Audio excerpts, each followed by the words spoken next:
नमस्कार दोस्तों, आशा करता हूँ कि आप लोग अच्छे होंगे। मेरा नाम नितिन कुमार है। आज हम लोग बात करने जा रहे हैं करंट अफेयर 4 जून की। तो चलिए दोस्तों, शुरुआत करते हैं। उससे पहले बता दें, जो लोग नए हैं प्लीज़ इस चैनल को सब्सक्राइब कर लीजिए ताकि कोई भी नोटिफिकेशन हो आप तक मिलती रहे, और वो उस लाल रंग के बेल आइकन को भी दबाना ना भूले दोस्तों। तो चलिए दोस्तों, शुरुआत करते हैं। तो जो हमारे वीरेंद्र नाथ दत्त हैं, वो नए चेयरमैन अपॉइंट हुए नेशनल फर्टिलाइजर लिमिटेड कंपनी के। पहले ये डायरेक्टर थे कंपनी के, अक्टूबर 2018 में। दत्त का एक्सपीरियंस रहा है बहुत सारी कंपनियों में। बात करें जैसे गेल और ONCG कंपनी है फर्टिलाइजर इंडस्ट्री की, तो इनका 35 साल का एक्सपीरियंस रहा है।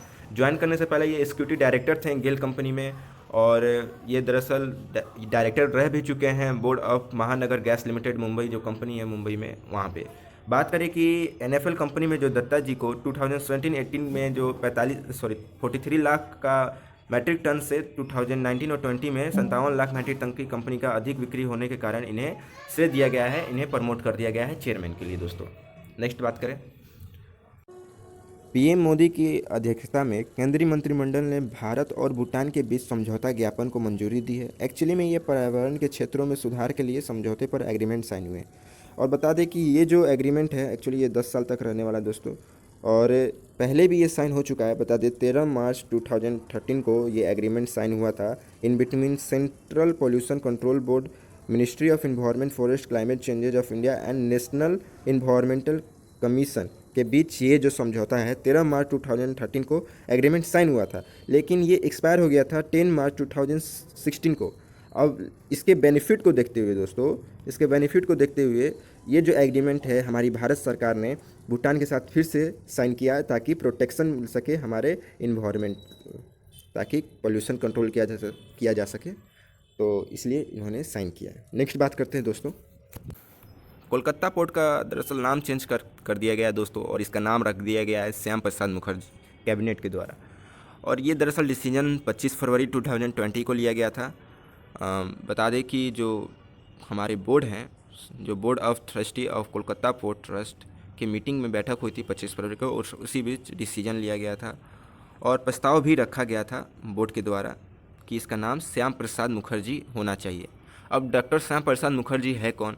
तो ये बहुत ही अच्छे नेता थे लोगों के लिए। एक बंगाल का ड्रीमर थे डेवलपमेंट के, मतलब बंगाल के डेवलपमेंट के ड्रीमर भी थे, इंस्पिरेशन फॉर इंडस्ट्रियलाइजेशन भी थे। इसलिए इनका नाम चेंज कर दिया गया है, कोलकाता पोर्ट का नाम चेंज करके इनका नाम रखा गया है श्याम प्रसाद मुखर्जी पोर्ट। अब बात करें कि जनरली जो पोर्ट का नाम होता है उसके सिटी पे होता है और उसके टाउन पे होता है, लेकिन इतिहास की बात करें तो कुछ पोर्ट ऐसे भी हैं जो नेताओं के नाम पे भी रखा गया है। जैसे कि एग्जांपल नावा सेवा पोर्ट की बात करें तो उसका नाम चेंज करके JNPT port, Jawaharlal Nehru port, जो मुंबई में है, सबसे बड़ा पोर्ट, याद रखना दोस्तों, it is a largest port in India, Jawaharlal Nehru port JNPT port, change कर दिया गया था गवर्नमेंट के द्वारा 1989 में। नेवा सिवा का नाम चेंज कर दिया गया था, उसके बाद जवाहरलाल नेहरू पोर्ट रखा गया था 1989 में दोस्तों। अब टुरिकोरिन पोर्ट ट्रस्ट है, जो उसका भी नाम चेंज करके विवो चिदम्बरना पोर्ट ट्रस्ट रखा गया था 2011 में। इनोर पोर्ट लिमिटेड का भी नाम चेंज करके हमारा कामराजार पोर्ट रखा गया था। दरअसल ये फॉर्मर चीफ मिनिस्टर रह चुके हैं तमिलनाडु के, उन्हीं के नाम पे ये पोर्ट पड़ा। और कांडला पोर्ट की बात करें तो उसका भी नाम चेंज करके देनियाल पोर्ट रखा गया दोस्तों 2017 में। तो ये हमारा करंट अफेयर है दोस्तों, बहुत इंपॉर्टेंट है, पूछा जा सकता है कि बताइए जो देनियाल पोर्ट है उसका पुराना नाम क्या था और इसका कब नाम चेंज कर दिया गया। JNPT का, हमारा इंडिया का सबसे लार्जेस्ट जो बड़ा पोर्ट है, उसका नाम क्या है। तो ये दोस्तों करंट अफेयर में याद रखिएगा, बहुत इंपॉर्टेंट, ये जो लाइन है अभी बोल रहा हूँ बहुत इंपॉर्टेंट है, और हो सकता है मे भी आए एग्जाम में, क्योंकि सिलेबस में होता है पोर्ट के बारे में, बंदरगाहों के बारे में जानना, तो बहुत इंपॉर्टेंट है। नेक्स्ट बात करें कि इंडिया का रैंक है 23rd हो चुका है इको सिस्टम रैंकिंग रिपोर्ट के अनुसार। और बात करें कि पहले जो बात करें इंडिया का क्या रैंक था, तो पहले इसका 17 रैंक था 2019 में, लेकिन 2020 में इसका 23rd मतलब रैंक हो गया है। अब स्टार्टअप इको सिस्टम रैंकिंग जो है, दरअसल टॉप पे यूनाइटेड स्टेट है, जिसका स्कोर है 123.167, और इंडिया का स्कोर था 5.698। अब बात करें कि रैंकिंग किस हिसाब से दी जाती है, तो रैंकिंग दरअसल दी जाती है उसकी क्वालिटी देख के, उसके क्वांटिटी देख के, क्वालिटी और बिजनेस इन्वायरमेंट को देख के दिया जाता है। इंडिया के 4 शहर ऐसे भी है जो टॉप 100 में हैं। अब बात करें कि जैसे कि अब उस सिटी की, तो एक सिलिकॉन वैली बेंगलुरु है जो कि टॉप इंडियन सिटी है, और ये स्टार्टअप इकोसिस्टम रैंकिंग में ये 14वें नंबर के लिस्ट पे है दोस्तों। दिल्ली है जो 15 नंबर के रैंक पे है, मुंबई जो है 22 रैंक पे है और हैदराबाद 96 रैंक पे है। बात करें कि कुछ ऐसे सिटी हैं जो टॉप मोस्ट पे है, जैसे कि फ्रांसिस्को बे और यूनाइटेड स्टेट। कुछ सिटी ऐसे, अब मैं बात करूँ कोई कंट्री के बारे में, तो टॉप 5 कंट्री है दोस्तों जो कि इस लिस्ट में है ये रैंक के हिसाब से। तो फर्स्ट रैंक है यूनाइटेड स्टेट का, सेकेंड है यूनाइटेड किंगडम का, थर्ड है इजराइल और कनाडा है फोर्थ और जर्मनी है फिफ्थ। तो 5 टॉप कंट्री है जो इकोसिस्टम रैंकिंग के रैंक में 2020 में आए हैं। पूछा जा सकता है दोस्तों कि हमारे बताइए इंडिया का रैंक इकोसिस्टम रैंकिंग में क्या है, तो याद रखना 2023 था। और पूछा ये भी जा सकता है कि 2019 में क्या था, तो याद रखना 2019 में ये 17 रैंक था इंडिया का। अगर बात किया जाए टॉप 5 कंट्री का कि इकोसिस्टम रैंकिंग में वो कौन सी कंट्री है जो पहले नंबर पे है और 5वें नंबर पे है, या टॉप 5 की बात करें, तो इन पाँचों का नाम दोस्तों याद रखना बहुत इंपॉर्टेंट है।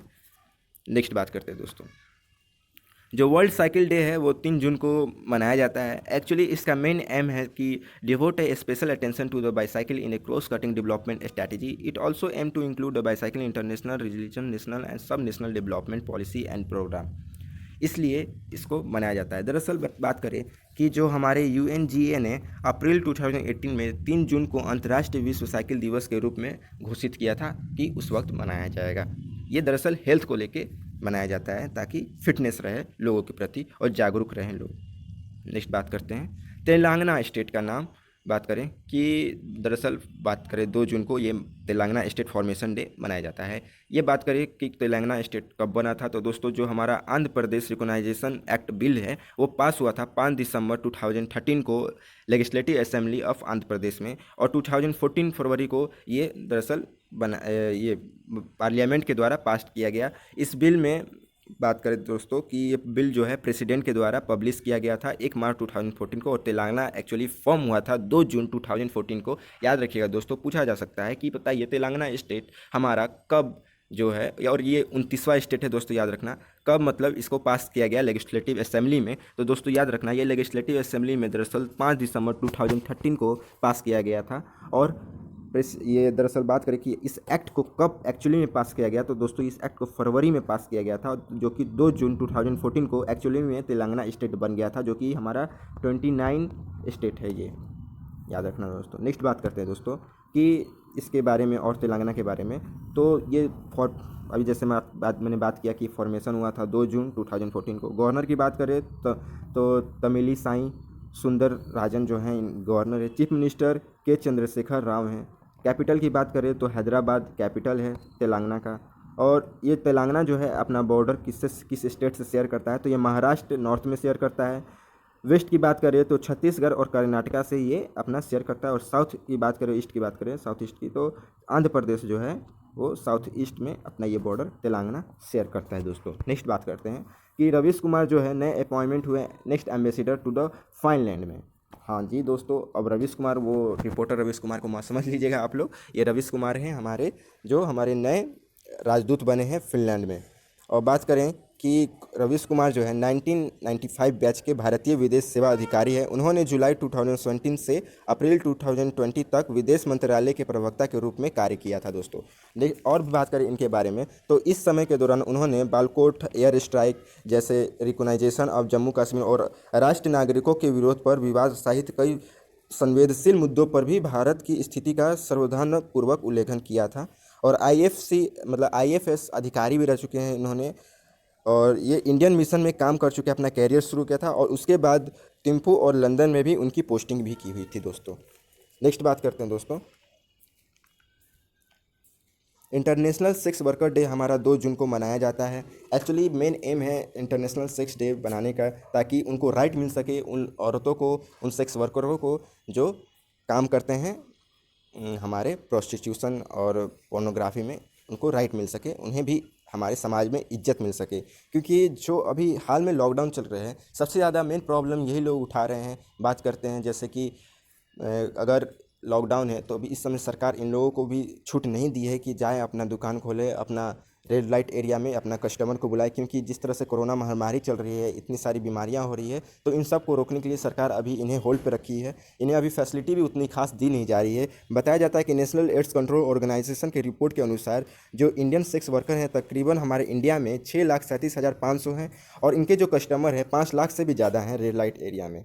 तो ये जो वोमेन और मेन है, दरअसल ये बेचारे, देखिए किसी का तो काम ये सब करने का मन नहीं रहता है, लेकिन क्या कीजिएगा, पापी पेट का सवाल है, कुछ तो काम करना पड़ता है। तो ये बेसिकली कमाने के लिए ये ऐसा काम शुरू करते हैं दोस्तों।